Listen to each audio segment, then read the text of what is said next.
Somos Berenice Flores y Sebastián Aguiluz y este es el podcast EntreprenUp de Keep It Up Show, un espacio creado por dos emprendedores en el que buscamos traer gente chingona e increíble que está constantemente cambiando la forma de ver y hacer las cosas. Cada martes, jueves y sábados podrás escuchar un nuevo episodio donde encontrar información clave que te ayude a impulsar tus ideas, tu empresa, pero sobre todo, tus sueños. No importa qué te dediques, keep it up. Bienvenidos al episodio número 73 de The Keep It Up Show. Antes de empezar, si nos estás escuchando por YouTube, ayúdanos con un like, dándole clic a la campanita y suscribiéndote al canal. Y en Spotify, dándonos seguir. Hoy tenemos de invitada a Jessie Flower, actriz que dio la voz original de Toph Beifong en Avatar, la leyenda de Aang. Hablaremos con Jessie sobre los secretos de la actuación de voz, la importancia de respetar la diversidad en las industrias y su experiencia en una de las mejores caricaturas de la historia.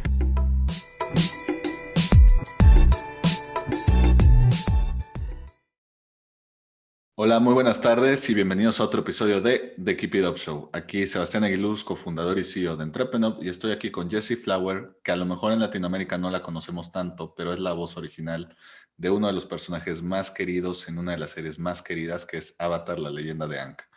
Por el resto de la plática vamos a hablar en inglés, entonces perdonen mi inglés, pero le doy la bienvenida a Jessie. Hi Jessie, how are you? I'm doing great. How are you? Fine, thanks. How is your quarantine? Oh, a lot of ups and downs, but it's going well. I think, as with most people in the world, there are some days where it's, nice to be a little bit slowed down and, have some extra time. And then some days where you feel like you're going crazy. So it's, but it's been, going well. I'm grateful to be healthy and, with my boyfriend and his family. So yeah, thankfully I have great company during quarantine, which is good. If you snap before we release the video, we have proof that it was due to quarantine. So Jessie, first of all, can you tell us a little bit about your secret origin? How did you start in this world of being a voice actress? How did you first start? So I started out in theater, funnily enough, because I was, in school. I was in Los Angeles with my mom at the time, and a classmate of mine actually was in a commercial on TV. And I saw that and I was like, oh, that seems fun. I think I could do that. And my mom was like, okay, well, let me put you in a musical. And I was in Oliver, and let me see if you like it before we go all in and get headshots and get an agent and do this whole thing. So I did it. I loved it. And so I went ahead and got some headshots done, started with, some agencies, and I was doing commercial work. And then around 8 years old, a bunch of my teeth fell out and I got my hair chopped really short. I got a haircut and I just looked a little less like the standard kind of American child. So my agent was like, hey, we have this thing that is called voiceover and you don't have to be on camera for that because you're going through an awkward phase. They didn't say that, of course, but so I started doing voice work because I went through a bit of a awkward growing moment, and voice acting was just starting up, especially for kids, as more of a whole industry, because this was in 2001, 2002 is kind of when this all was starting. And so animation was really making moves. And so that's how I kind of got started. And Finding Nemo was actually my first job in voiceover. And me and a bunch of other kids were just the voices of the little fish and the little turtles. And yeah, the biggest thing I think being a voice actress as a kid back then, now I feel like it's more complicated. But back then it was if you have a clear voice and you can take direction, that's all they're really looking for if you're a kid in voice acting. So I had both of those things, which is great. And so that's how I kind of got started, because I was doing commercials and then I went through an awkward growing phase and I started doing stuff off camera and in the studio instead. So that's how I got started. And then it just kind of snowballed and snowballed into the rest of the work that I did after that. Have you done any live action outside of theater? I've done, aside from commercial work, I've done some short films and I've done some student films, and, a couple of little episodic series things through. I haven't done a feature film. Just making sure before I throw that out there. No, I haven't done a feature film. And that's the next, goal. I wrote and, created, produced, whatever, directed all of it, a short film this year, just because, there was time. And so I've done a bunch of short projects and really, really, really looking forward to either a series or a feature film at some point. That is the next step aside from theater, live performance. So yeah, no, I have not. How old were you when Avatar was originally being released in Nickelodeon? I was 11 years old, I believe, when they did the first season, and I voiced Meng in season 1. And when I voiced Toph, I was 12 and 13. And I believe I actually was just on the cusp of turning 14 when at the very end of the series, because it was just the 3 seasons. So at the end of season 3, kind of around when the final episode came out, I believe I was 14. Yeah. Was it weird for you that you appeared in the cartoon that the boys and girls from your school were watching, but since it wasn't live action, that you could have more of a secret identity where not everyone knew that you were tough?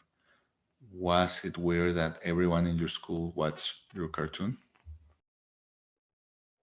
Well, yes, no, because I don't know how many people watched it at the time. I think a handful of people did, but 2 things. I wasn't really in like a normal school until 7th grade whenever I was turning 13. So it was kind of like the middle of the series. And so I started a new school.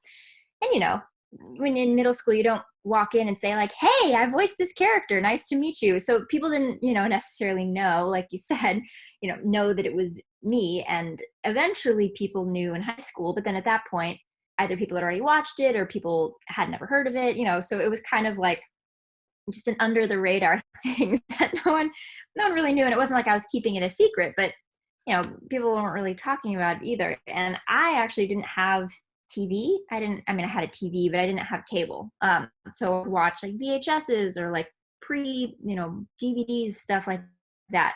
But I didn't have live cable, so I couldn't watch Disney Channel, and I wasn't watching Nickelodeon like as the episodes were coming out. So in my head I was like, oh, I'm not watching TV, so nobody else is watching TV. So that was another reason why I didn't really feel like I needed to bring it up or something, because I wasn't watching because I didn't have it. So I didn't really watch it until like last summer all the way through, because I just didn't grow up with cable television. So yeah, I don't know.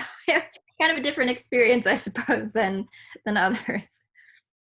Did you knock on your friend's house and say, hey, I want to watch my cartoon on your TV? Yeah, hey, can I use your TV? Can I come over every Tuesday and watch it? Cool. So as a voice actress, and I actually had this debate with my partner a couple of months back about how difficult it is being a voice actor, because a normal actor or a live action actor can use everything, their bodies, gestures, everything.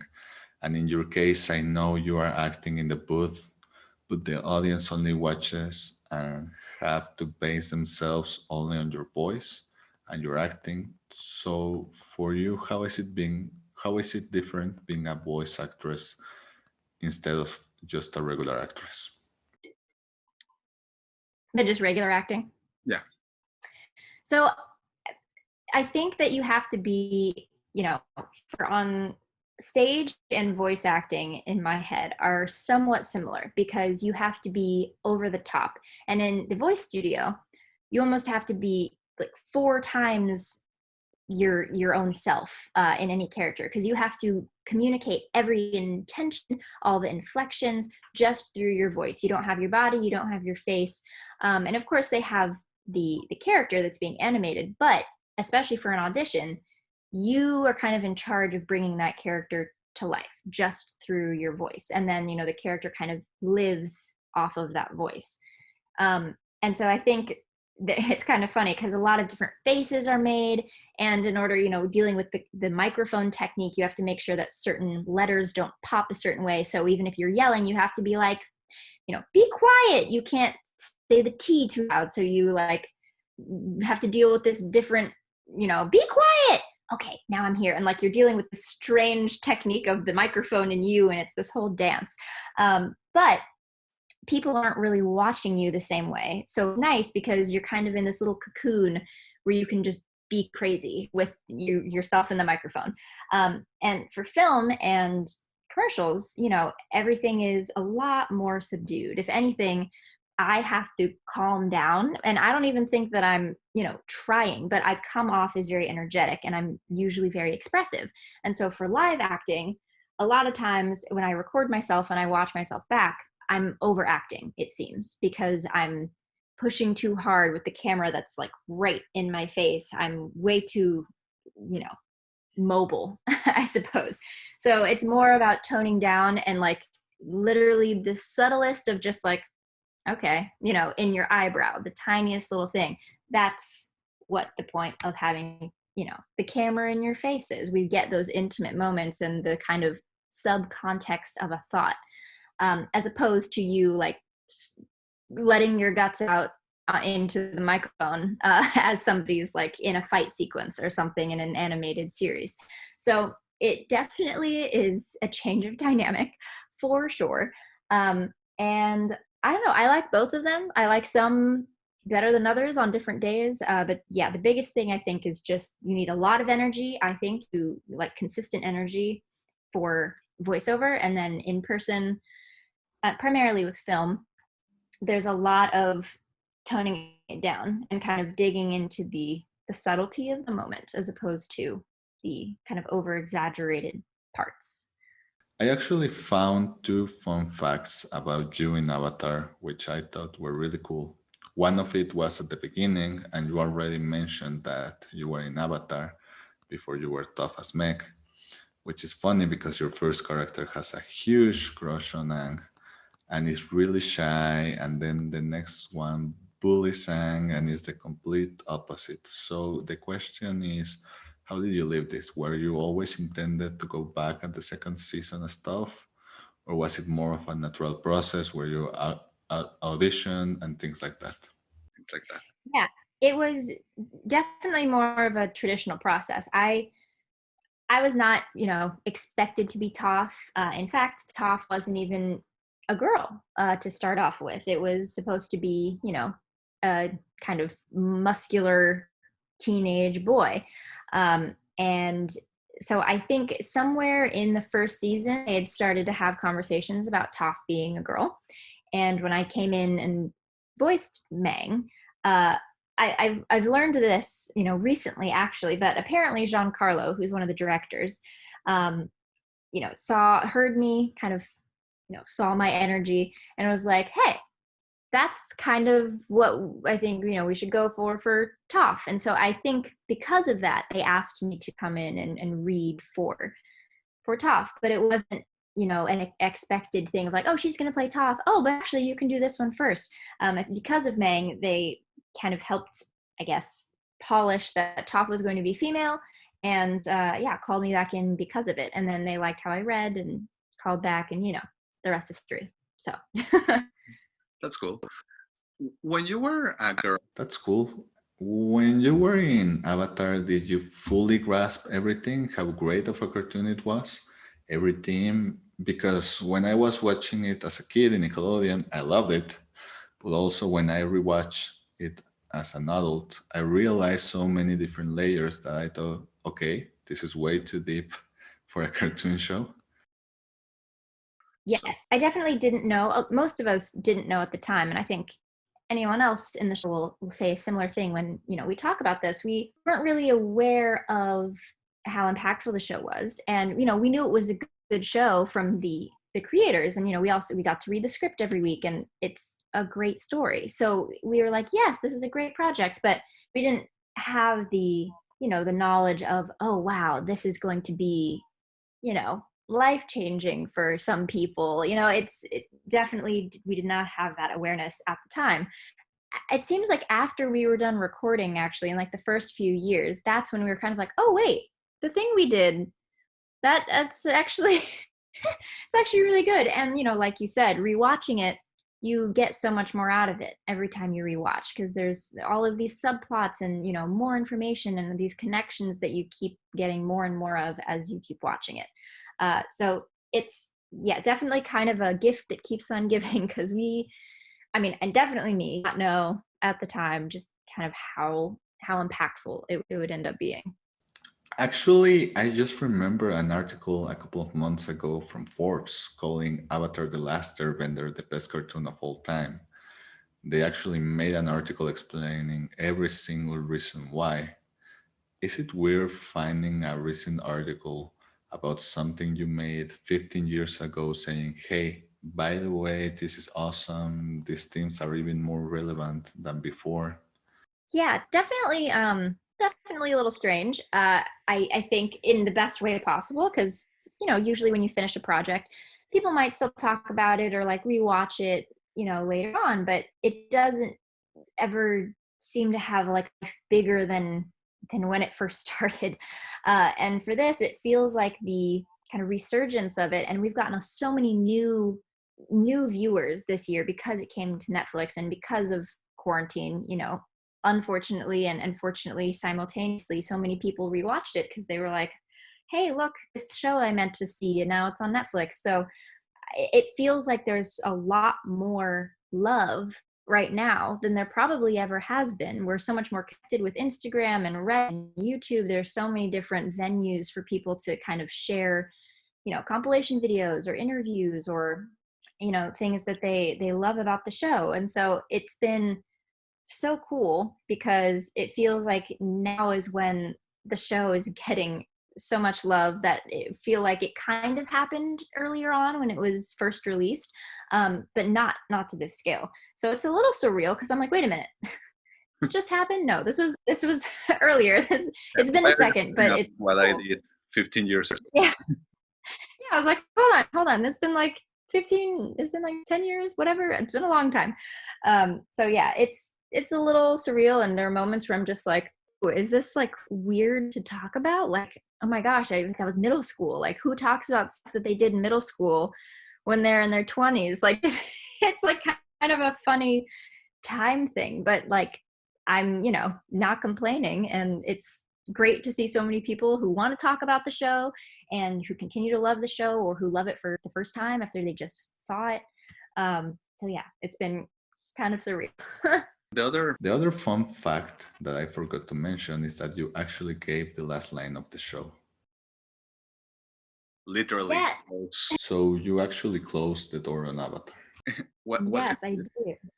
Like, did you get emotional at the time? Was it like, I closed the Avatar cycle is complete?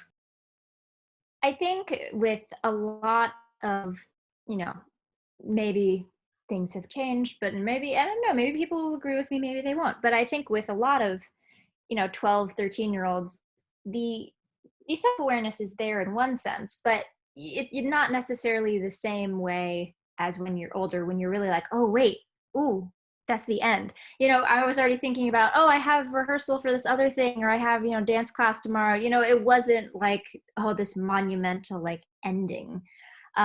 It just was like, oh, great, then this is the last line, and then the show's done. It was very matter of fact. I think I wasn't sad. I mean, after watching the finale, premiere, because all of us got together and watched the whole finale as a full cast and crew, and that was so much fun.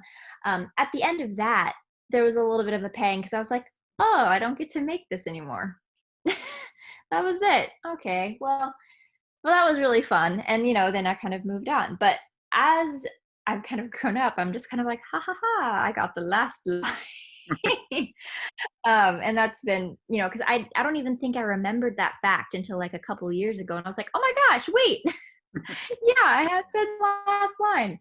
So yeah, that's been kind of a cool little nugget, fun fact that I keep in my back pocket. And it's something that no one can take away from you. Exactly. I know there are new Avatar comics, and there's also talk in Reddit where they say they should adapt those comics and bring it back in animated format. Will you, or do you think the rest of the crew will be interested in revisiting this world as a little bit older crew of Avatar team?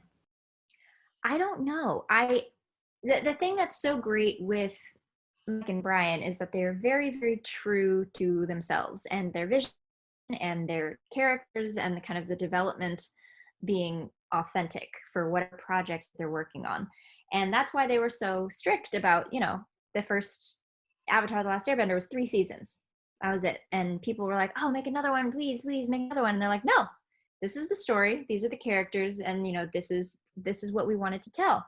And the same thing with Korra, and recently with the live action talk, collaboration with Netflix, they were on board, and then at a certain point, I don't know the details, but somewhere along the line, they were probably at a point where they were just like, you know what, this isn't what we want the story to be like. Maybe, it was too many cooks in the kitchen, who knows? But whenever they feel like they're working on something that's not exactly, in line with what they want to tell, then they don't do it.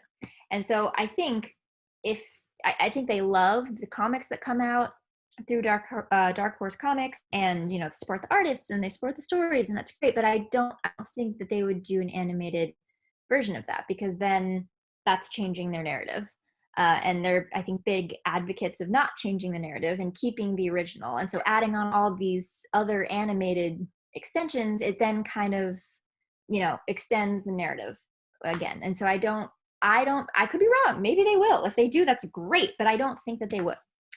I think that they like the comic book format, and I think they think it's cool, but I don't think that they are going to animate anything else for it. Could be wrong. I think everybody would like to see that, but yeah. If they wanted to and they ask you to come back, will you say yes? I mean, yeah. Like 75% of me wants to be like, yes, of course, are you kidding me? No brainer.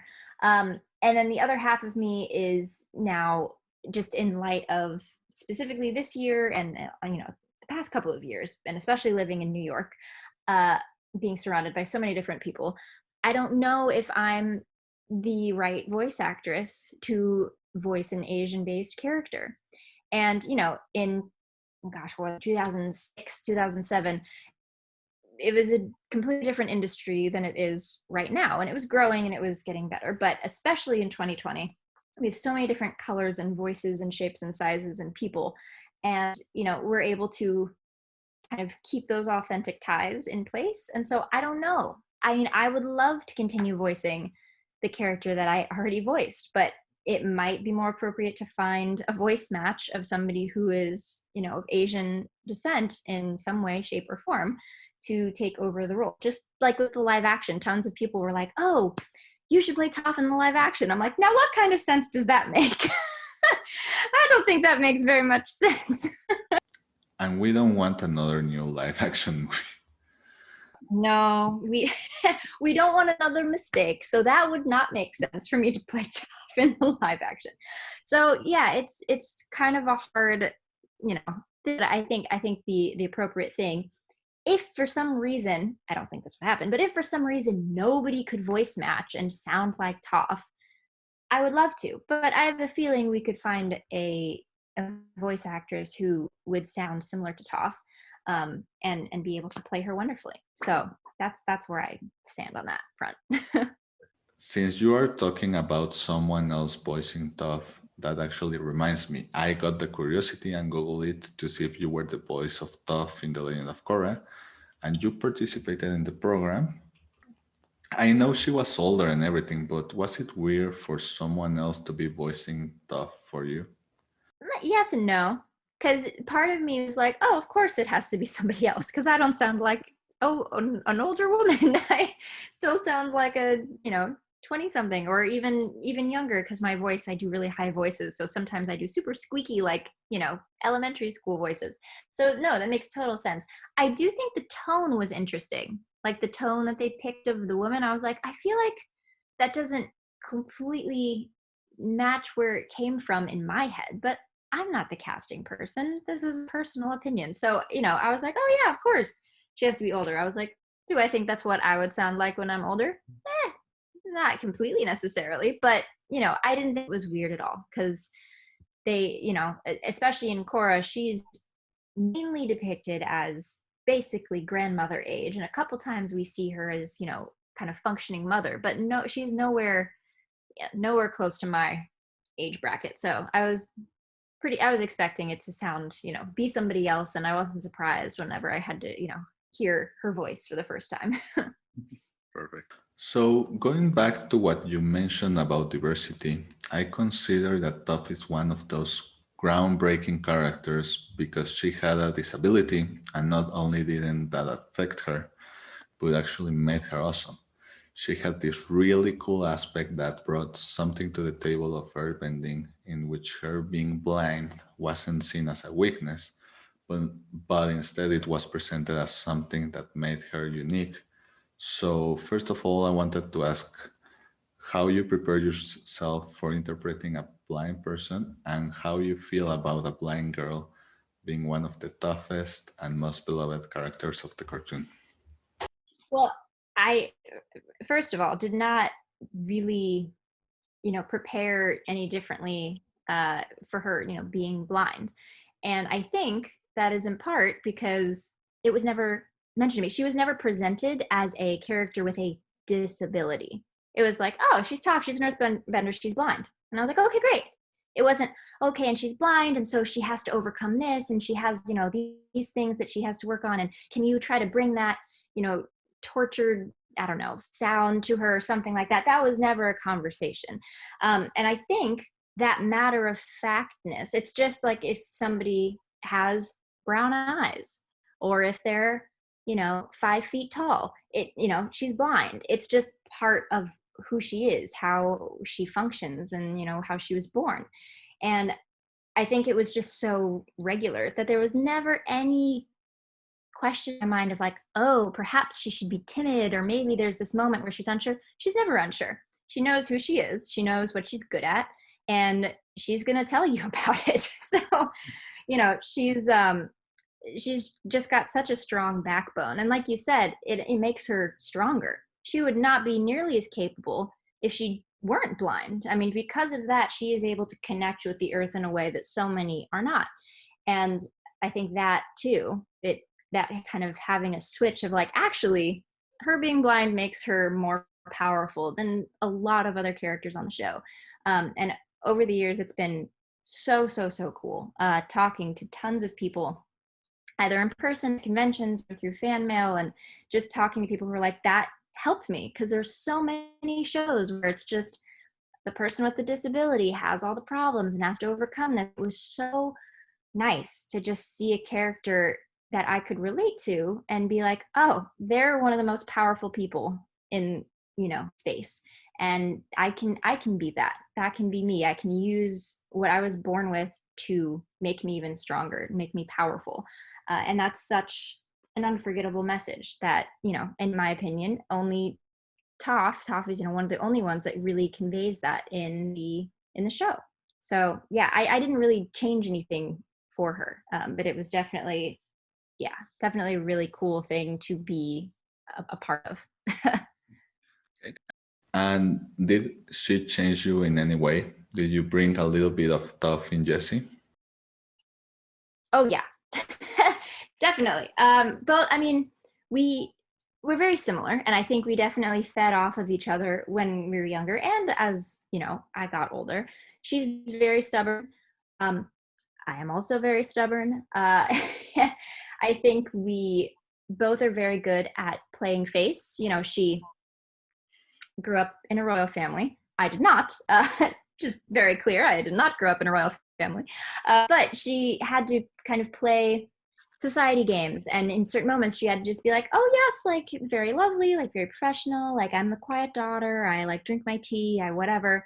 And then she gets to kind of loosen up a little bit, and then when she's finally with Aang, she gets to figure out her true self. And so I felt that kind of balance as well. As a kid in the entertainment industry, you're dealing with adults a lot of the time, and deadlines, and directors, and all these things, and then I get to go home and run around barefoot and jump on the trampoline and like scream Britney Spears lyrics in the backyard. It's just like this balance. So there were lots of, factors of Toph that I think reflected back on me, at that time.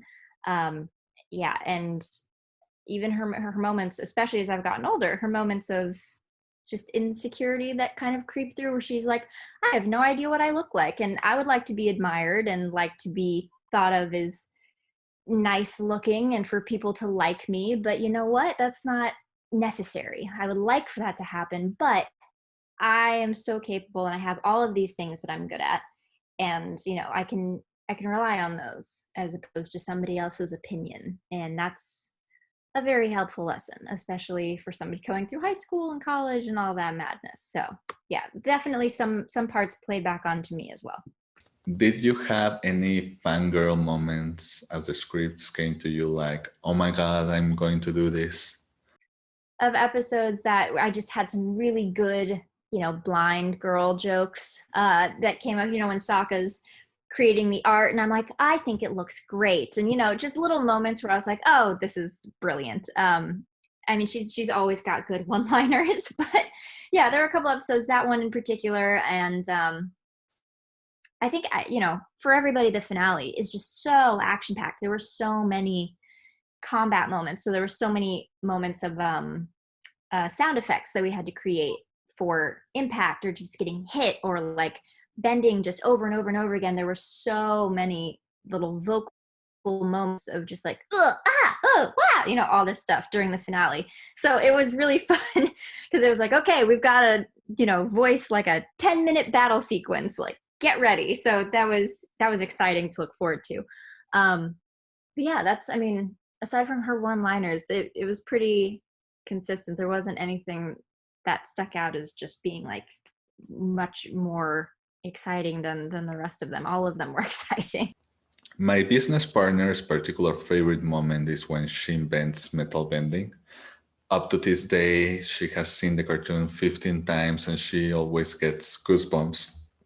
I remember when I was a kid, I was watching and thinking, what is she doing? What's happening? What's going on? You can do that. Yeah. And I also love when on the Ember Island episode, when everyone is mad at their character representation, and Toph is this big, muscular guy who will probably be called Rocky or something like that. And yeah. Ha ha ha, you're represented as a boy. Dude, that's awesome. and I wouldn't have it any other way. So, in order to stop myself from talking the rest of the interview about what I love about Avatar, since I love too many things, was it hard for you to choose a new acting project after Avatar? Was it like, I've been in this amazing cartoon series, whatever you want to call it? Was it weird or difficult finding a project to fulfill you as an artist?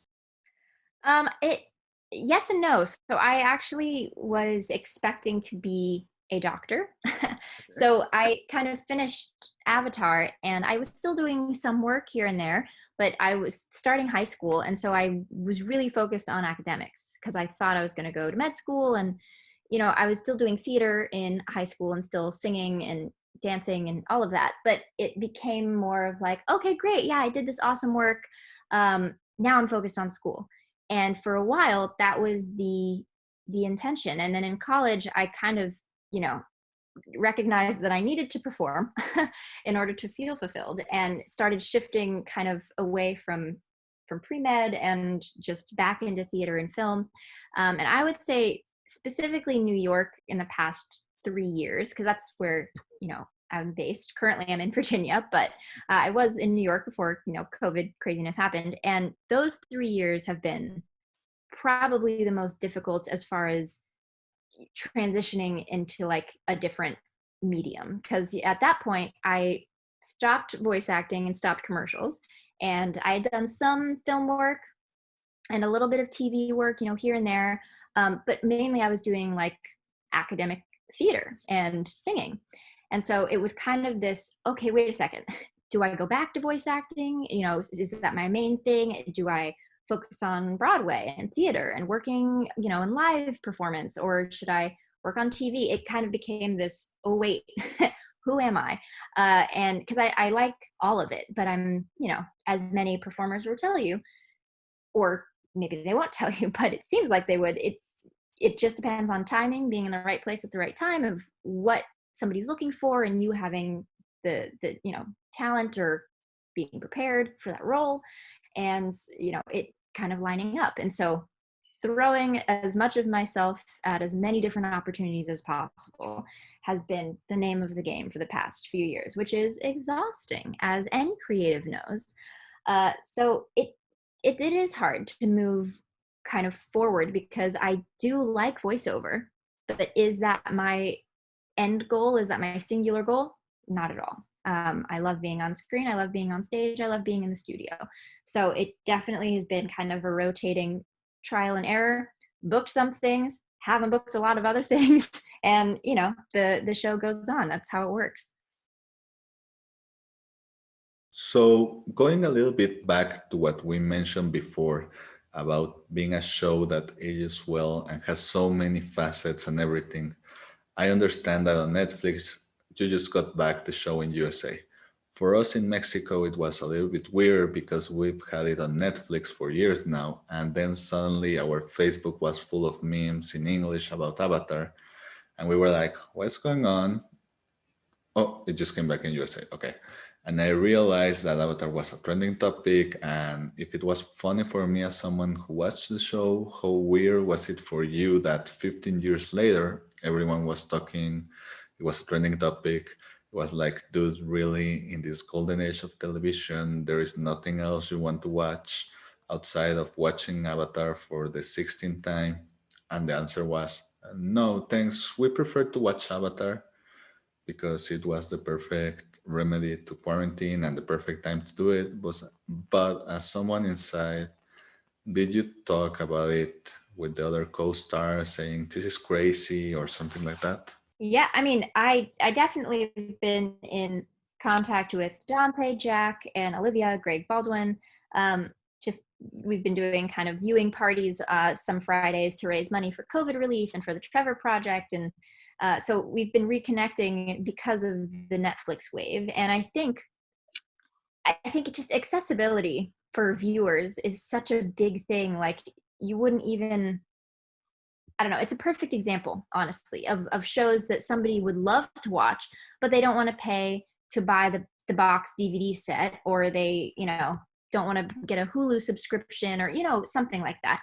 But as soon as it's available on Netflix, they'll watch it. And it's just kind of this funny mentality that we're in now, where it's like, oh, if it's on Netflix, I'll watch it. But if not, oh, I don't know, like somebody's going to have to really sell me, in order for me to go spend the $8 or whatever to go get the first season, something like that. So it's just kind of funny. I mean, I love it. That's great because it coincided with COVID, and, a lot of us were already like, oh my gosh, we don't really have work. I don't have work, and like trying to figure out what to do. And thankfully there's this that everyone can do together. We can all be distracted together and like have a little walk down memory lane, and talk about the show and hang out and catch up and, just try to keep each other company. So yeah, it's a little interesting because it's like, wait a minute, this has been around. This isn't new. This has been here for like, 13 years, but understandable because Netflix is the new normal. And if it's not available on Netflix, people might, often won't watch it. So I'm just glad it finally got to the US on Netflix and that everybody did indeed watch it. So yeah, it's cool. And it's nice to be back in contact with a lot of the cast members because I wasn't for a while. So it's great. Perfect. What is your favorite character outside of Toph from Avatar? And who is the character that you have interpreted that's not Toph that is your favorite? So I think Sokka is, is incredible. Without the humor, I mean, his humor is very slapstick, very kind of wet, whatever, silly, and my humor on the show is very dry, very sarcastic, and so I think we balance each other. And so without his side of humor, and mine, it wouldn't work as well. So I'm very thankful for Sokka and his humor. As far as I would love to, like in real life, I feel like I vibe with Ty Lee and a little bit of Azula.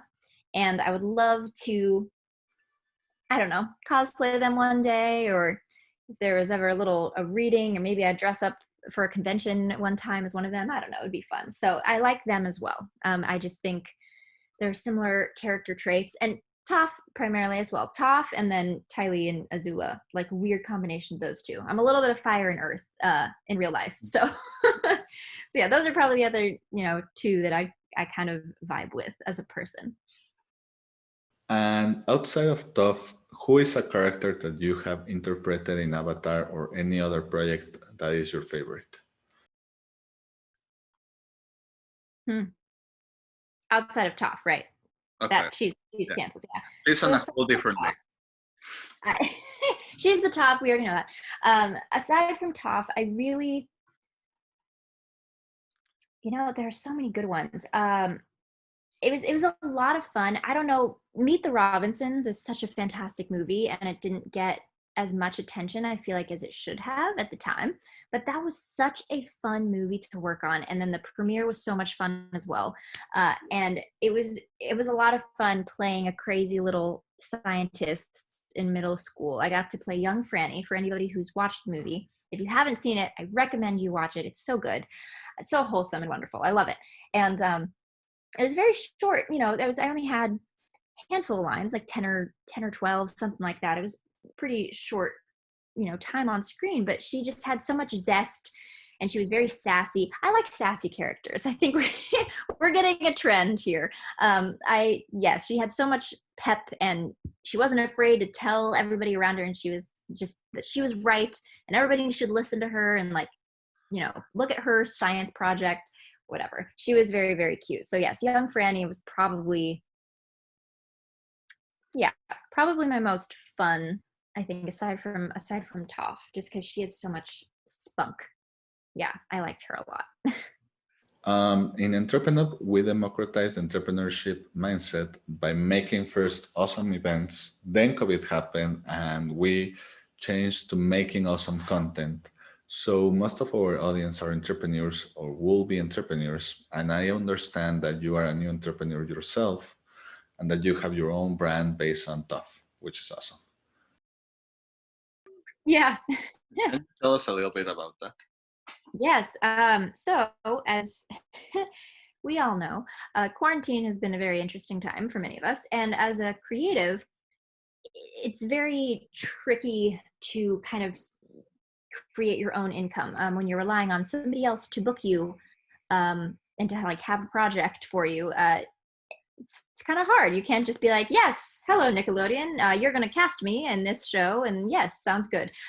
So I was trying to think of something to do, and one of my co-stars, Dante Bosco, who voices Zuko, he collaborated with someone and created some merch a couple years ago, and so he has some hoodies and things like that. And I was like, where are Earth, versions of that? And they kind of have some on Box Lunch, which is, Nickelodeon and Viacom do like lots of collaborations through Box Lunch. And I thought that the Earth stuff was okay. And I was like, well, okay, maybe I should start making Earth stuff that I would wear. Cause I have one jersey, a Toph jersey that I like to wear a lot. And I think it's cool, but that's the only thing that I really found that I liked. So I was like, what would I want to wear if I was creating Toph merch? So that's how that started. And I've been thinking of creating an LLC for a while, just for film productions, just for any business side of things as a performer. But it wasn't really worth it yet to do so because I didn't have a laundry list of expenses that weren't related to just me personally. So it just kind of all lined up. So I created, an LLC, got a sales permit, figured out Shopify, and kind of set up my own shop and reached out to artists and helped kind of set this up and got a wholesale whatever account so that I could reach out to these wholesale apparel companies. And yeah, it's just been kind of a whirlwind of just lots of lists, keeping track of details, and also staying true to okay, would I actually wear this? Yes. Okay, good. So that's been, a crazy, honestly, it's October 22nd. We dropped the first t-shirt, I think September 27th, was it? I believe, or something like that around there. I have to double check my calendar, but it's only been about a month and a half. And I was kind of thinking about this, and I was trying to go through a third party, and it just wasn't working. So my biggest thing to anybody, if you're trying to collaborate with somebody, or I don't know, work through a company that has more experience than you and bring your own ideas to the table, and it just isn't moving as fast as you would like it to, or people aren't really understanding what you want, you might just have to do it on your own. And it's going to be harder, but it will definitely be worth it. And then you are in control of what's happening. And can I tell you that alone, being in charge of what's going on, is so much better than, having somebody else be like, oh, okay, sorry, you have to wait 2 weeks because of XYZ. And I'm like, I just want to be in charge. And so now I am. So it's been great and learning a lot. So it's been exciting. And has been having your own brand, let's call it that way, because it's basically a brand about one of your characters, been what you expected? Has it been different? A bit of both. I think my primary source of information has been Instagram. So if people respond to a story or to a post and they're like, yeah, this, I would love to get that, or like, yeah, I'd be interested in this, kind of using those numbers as like a guesstimate, because without that, I wouldn't have even started. Because, for wholesale type of purchases, you need kind of at least 70, 100 around there to even think about it. And, up front, I was dealing with these numbers of maybe like 500 people, maybe even up to 1,000, some people responding. And I was like, I can't tell if this is accurate or not. And so part of me was like, maybe 1,000 people are interested. And then, in kind of reality, when it comes to actually purchasing items, things that are in people's sizes, and if they like the design, it becomes much more personal when you have an actual set design, because some people probably love it and some people probably hate it. So I had no idea what to expect when it came to those numbers. So that's been probably the most, I guess, unexpected part. And it's been good, but it's not 1,000, but it's not 0. It's like kind of somewhere in the middle, depending on what the item is. So the numbers are the most unexpected part as far as actual engagement and being like, okay, do people actually want to do this? Hopefully. And then, it's thankfully has been working out. It's not in the red aggressively. We're not aggressively in the green either. It's very much like, cool, yes, you're kind of right in the pocket, which is good. And yeah, so that's probably the most unexpected part. And aside from that, I think just, the coordinating takes so many more hours than you would expect it to, between the suppliers and the printers and the artist, and then setting up the site. I think it just takes more time, and you're like, oh, I'll just phone call that over and that'll be 10 minutes. And then I can just send this file and that's only 10 minutes. Oh, I can do all that in an hour. And it's like, no, just kidding. That'll probably take like 3 days. So yeah, learning about the timeline has been a bit of a curveball, but yeah, all good. Jessie, to start wrapping this up, in the Keep It Up show, we ask all our guests for 3 do's and 3 don'ts for entrepreneurs. So basically 3 things that they should do and 3 things that they shouldn't do. And since you are a new entrepreneur yourself, what are your 3 do's and 3 don'ts? Honored to be included as a new new entrepreneur. Yeah, here we are. I'm part of the club. I would say, let's see. Okay. 3 do's. Articulate as best you can and write down what specifically you want out of whatever project it is you're doing. So, specifically for me, I was like, okay, great. I want to create a merch line. Trying to write out exactly what pieces, what colors they're going to be, if they're going to match, if they're coming out separately, and writing this out and probably having to rewrite it 2 or 3 times before arriving, to what actually is going to be closest to what's going to happen. Because without articulating all of that, if you don't have your answers set ahead of time, then other people might answer them for you, and you don't want that to happen. That's probably the first do. Also, if you work with people who are on your team, if you have people who just aren't really in line with your vision, whatever, that's not going to work. So pick people who support you and support what you're doing. And third, more communication is always better across the board. So just being upfront, being as articulate, open with where you're going, what you're doing. I'm not saying share your idea with the world, but be clear about your timeline, what your expectations are. And that's why, the first thing, which is write down exactly what you want out of it, is helpful, because then that will help in your communication with whoever it is you have to communicate to. Those are my 3 do's. Don'ts, don't expect it to go perfectly according to what you wrote down, because it won't. And that's the first thing. I would say don't use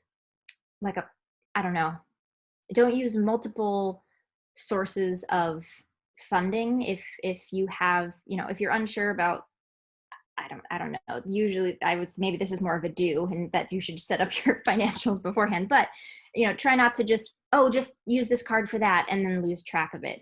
Don't keep everything scattered across 7 different credit cards and then this one random donor and then somebody's mom. If you can streamline ahead of time, that's a huge thing, because I feel like that could go very messy very quickly. And don't compare yourself to others. That's the biggest one.